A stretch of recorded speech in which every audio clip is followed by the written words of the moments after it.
He's been trying to get away from Brazil so he doesn't have to serve that prison sentence. At least it seems that way. He previously tried to arrange to flee to Argentina to try to get asylum in Argentina from the Trumpy Argentinian president.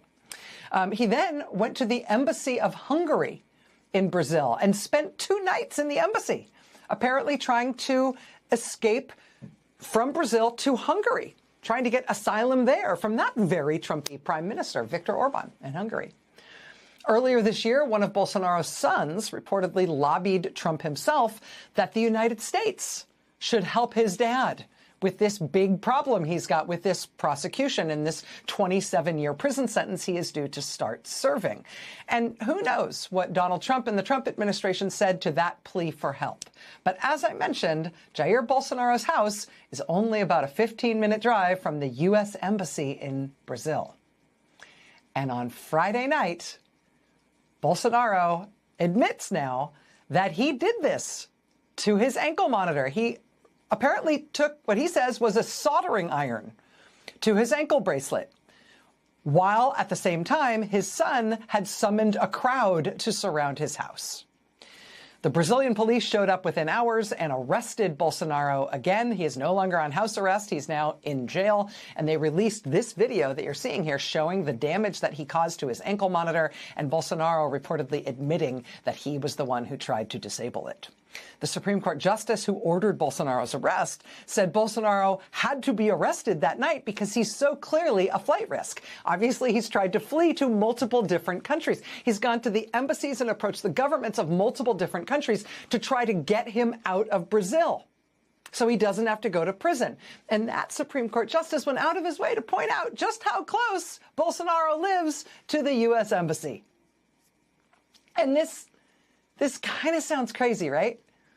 I mean, was this really going to happen? He was going to cut off his ankle bracelet, and in the chaos of this fight, fight, fight demonstration that his son had called for at the last minute at his house, he was going to cut off the ankle bracelet and flee his home and race to the U.S. Embassy and take refuge in the U.S. Embassy, and then somehow have, like, the U.S. government spirit him out of the country, right? Fly him to the U.S. so he could escape having to go to prison, and Trump would keep him safe in the United States instead. I mean, the U.S. government's going to help him do that. It's crazy, right? Crazy. Definitely way too cinematic and conspiratorial and crazy to believe. Until, oops, Trump kind of blurted out that maybe that's what was going on. Do you have any comment about Bolsonaro's arrest? A former Brazilian president. So I spoke last night to the gentleman you just referred to, and we're going to be meeting, I believe, in the very near future. Sir, are you willing about the president being arrested today? What? Any comment about the former Brazilian president being arrested today? No, I don't know anything about it. Are you willing to heard about it?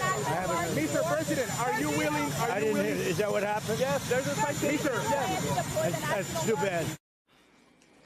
Oh, that's too bad. He was arrested. That's Trump, President Trump on Saturday, pretty clearly seeming to have no idea that Bolsonaro has been arrested overnight. He says, yeah, I spoke to him last night, and we're going to be meeting, I believe, in the very near future. Were you planning on going to Brazil, Mr. President? Because this dude's on house arrest with an ankle monitor. He can't leave home. How are you going to be meeting with him in the very near future? I mean, Bolsonaro, they arrested him like 6 a.m. Saturday morning. He was rearrested for the most far-fetched thing in the world, right? Trying to remove his ankle monitor and apparently, they believe, try to flee the country. And Bolsonaro has come up with a story now that the only reason he took a soldering iron to his ankle monitor is because he said he was hallucinating. He said he was having a nervous breakdown because of a change in his medications recently, and that caused him to start hallucinating on Friday night, and that's what happened. He was basically tripping.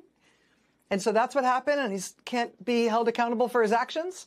But now here's the president of the United States on Saturday confirming that actually on Friday night, Bolsonaro might have been tripping, but he was talking to President Trump at the time. And they were making plans to be together, in Trump's words, in the very near future. He was under house arrest and about to start a 27-year prison sentence. How are you going to be together in the very near future?